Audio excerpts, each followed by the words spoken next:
হ্যাঁ তুমি তুমি ভেবেছোটা কি সকাল থেকে বর্দার ঘরে বিছানাপত্র তুলছো, ঘর ঝাড় দিচ্ছ? কেন আমরা কি সংসারে টাকা দিই না? বর্দা শুধু একাই দেয়? সকাল থেকে ডেকে ডেকে পরে গলা ব্যথা হয়ে গেল। তাহলে তোমাকে বেশ করে থেতলে দিই। কি বললে? আমায় থেতলে দেবে? আহ, তোমাদের সবারই এক দোষ। কথাটা শেষ করতে দেবে তো? বর্দার ঠান্ডা লেগে গলা ব্যথা হয়েছে, তাই আদা থেতলে চা করে দেবো। আর তুমি বলে না যে আমার জন্য চেঁচিয়ে চেঁচিয়ে গলা ব্যথা হয়েছে, তোমাকে একটু থেতলে। কাকা মাচা পর হলেও চলবে। আগে এই শাড়িটা নাও, শাড়িটা সাবান দিয়ে কাচবে, কেচে মার দেবে, মার দিয়ে ছাদে গিয়ে শুকোতে দেবে। আর হাতে একটা কঞ্চি নিয়ে দাঁড়িয়ে থাকবে, দেখবে শাড়িতে কাক না বসে, বুঝলে? তারপর শাড়িটা শুকোলে ইস্ত্রি করবে, ইস্ত্রি করে আমার হাতে এনে দেবে। আমি এই শাড়িটা পরে সন্ধ্যেবেলা দাদার আশীর্বাদে যাবো। দাঁড়াও, তুমি তো গড়গড় করে বলে গেলে। আমি ঠিক বুঝতে পারছি কিনা দেখি। শাড়িটা নিলুম, এটাকে সাবান দিয়ে কাচলুম, তারপর ছাদে গিয়ে শুকোতে দিলুম, তারপর একটা কঞ্চি নিয়ে রোদ্রের মধ্যে দাঁড়িয়ে রইল যাতে কাকে না করে, তারপর এটা সন্ধ্যাবেলা ইস্ত্রি করে তোমায় দিলুম। ঠিক আছে, বুঝতে পেরেছি। না ঠিক নেই। ঠিক নেই? কাঁচার পর মারটাকে দেবে? মারের কথা তো তুমি ভুলে গেলে। কি যে বলে বৌদি, মারের কথা আমি বলে যাব? মারটা কখন কিভাবে দিতে হয় সেটা আমার ঠিক মনে আছে। আমি ঠিক সময় মতো দিয়ে দেবো। আর এমন মোলায়েম ভাবে দেবো না বৌদি, তুমি টেরও পাবে না। কি বললে? ওগো শুনছো? আমার চাটা কখন দিবে? এই মরেছি। আগে চাটা দেবো না মাটা দেবো সেটা বৌদির সঙ্গে কথা বলে জানিয়ে দিও, সেই মতো দেবো। ওসব শাড়ি ফাড়ি এখন ফেলে রাখো তো দেখি। তোমার মেজবদির তো খেয়ে দে কাজ নেই। সাত সকালে কোথায় ঠাকুরদেবদের নাম করবে তা না, সাজগোজ নিয়ে বসে। তাও যদি জানতাম সাজলে একটু ভালো দেখ। এই ছোট বৌদি, এটা কিন্তু তোমার আগের কথা। পাড়ার সব মেয়ে বউরা আমায় বলেছে যে আমার 3 বৌদির মধ্যে মেজ বৌদি সবচেয়ে সুন্দরী। সাত সকালে আমার মুখ চুটিয়ে না, ঘুমটি কুটে মুখে একগাদা রং মেখে রাখলে সবাইকেই আমার সুন্দর দেখায়। না না না, ফকুনের দুধ গরম করতে যাও। ঘুমটি কুটেও দুধ না পেলে আবার কান্নাকাটি শুরু করবে। তা না এনে দিচ্ছি, কিন্তু তুমি একটু বোকা আছো। বোকা? কেন? তুমি আমার বোকামি কি দেখলে?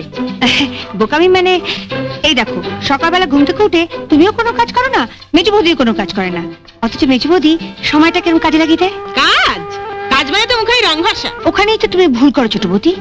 মেজ বৌদি সকালবেলা ঘুম থেকে উঠে থোড়াই মুখে রং লাগায়, মাখে অন্য জিনিস। অন্য জিনিস? তবে আর বলছি কি, তুমি আবার কাউকে বলবে না বলো? মেজ বৌদি আমাকে বারণ করে দিয়েছে, আমি জানি ছোট বৌদি আর বড় বৌদিকে কিচ্ছু না বল। না না, বলবো না, তুমি বলো। ঠিক তো? মেজ বৌদি গালে কি মাখে জানো? কি মাখে? দাঁড়াও, দরজাটা বন্ধ করে আসি।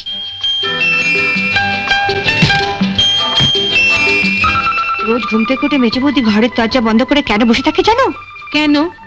এই আমি রোজ সকালবেলা মেজ বৌদিকে 100 গ্রাম মুসুরির ডালের সঙ্গে 2 আঁটি ধনেপাতা বেটে দিই, আর সেটা না মেজ বৌদি বেশ ভালো করে গালে মাখে, তারপর ফুসফুটে ফ্যান চালিয়ে ঘন্টা দেড়েক ধরে শুকোয়। আর সেই সময় মেজ বৌদি ঘাড় পর্যন্ত হেলায় না, আরে কথা পর্যন্ত বলে না, পাছে গালের চামড়া টান পড়ে যায়।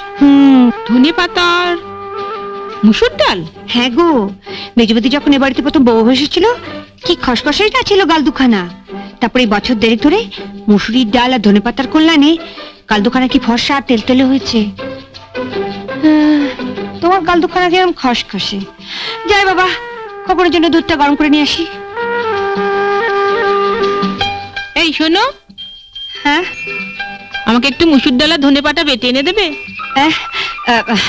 মানে ছেলে দুধ গরম করবো, তোমার জন্য মুসুরির ডাল বাটবো, তারপর এটা কাচবো, এক হাতে কত কাজ করবো ছোট বৌদি। খোকনের দুধ না দিলেও চলবে, তুমি বরঞ্চ আমার জন্য একটু চুপি চুপি মুসুর ডালটা বেটে এনে দাও। ঠিক আছে, তা না হয় দেবো, কিন্তু ছেলে কাঁদলে তুমি সামলাবে।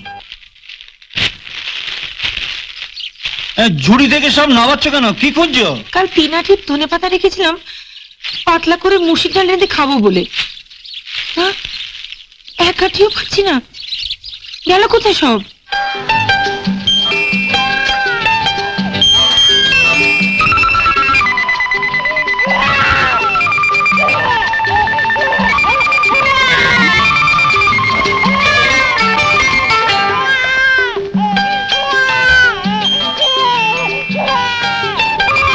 সাত সকালে গালে সব কি ঘষছো?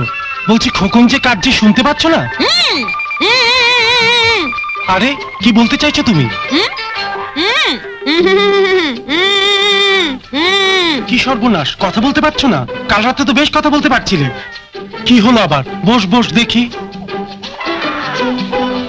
কোথায় অসুবিধা হচ্ছে? ডাক্তার ডাকবো? আরে কি অসুবিধা হচ্ছে বলবি কি? কি হয়েছে আমার যে ডাক্তার ডাকবে? যাও, বাচ্চাটা কাঁদছে, তাকে কি থামাও।